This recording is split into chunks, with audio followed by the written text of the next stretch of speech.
based. But the thing that we have to be careful about, that if we want good data, we have to have good procedures. And sometimes people don't pay much attention when you say, here are the guidelines. So I once gave a speech where they asked me to give guidelines, and what I did is I gave it reverse, and I got their attention. I said, if you want misinformation, this is what you do. First, you use biased judges. You use untrained judges for analytical tests. And then to compensate, you use trained judges for consumer tests, right? Use a very small number of judges. Don't bother with judge reputation because they may or may not come out significantly. And of course you use the judges interchangeably.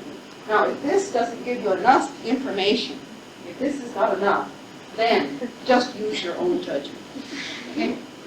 And it's funny, but look what they do. Here's the famous year, 1975. 6 trained panel members were used, although all 6 were not the same from trial to trial. And then they tell you that they were both men and women, all 6 of them, of different ages selected from so and so. But we see this so frequently.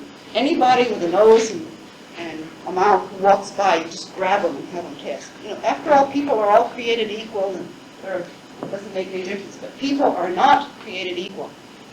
Individuals vary as apples do, at least as much as apples do. Some ripen in July, others in October, and some never at all. Thanks for your attention. I can hear, yes, her laughter. As I said before, her mouth was very big with a big smile.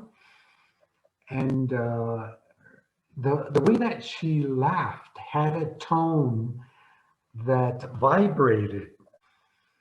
And whenever she was talking through the phone with another colleague, you could hear her laughter across the hall. It was fantastic. And that made your life lighter also, because you did not have to work hard. You had to enjoy your hard work. One of her characteristics is that she not only taught a class, she, besides inspiring you in the subject, the way that she gave classes was something very particular, because not only the theory was present, but through her examples, through her graphs, through her explanations, she made it very practical. She made it useful for you. And the way that she taught it, it embedded in you that presence.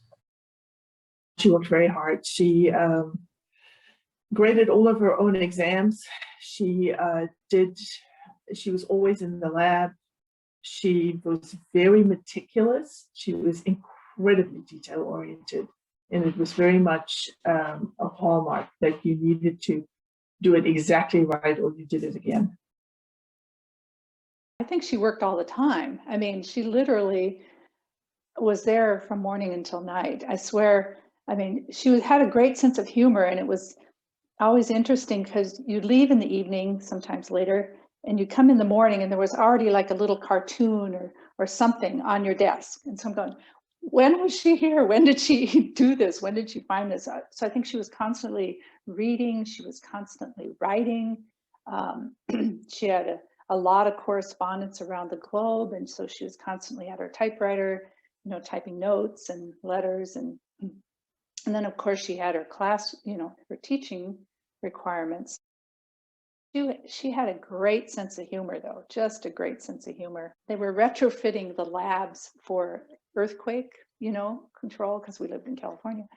And I remember all the labs had to get these little lips on the edge of them. You know, there are little bars just to keep the glassware from falling down and all that kind of stuff. So of course she came back and had, I don't know where she found them. It was some sort of something that looked like lips that she actually attached to the, as a joke. You know, that's just kind of her sense of humor.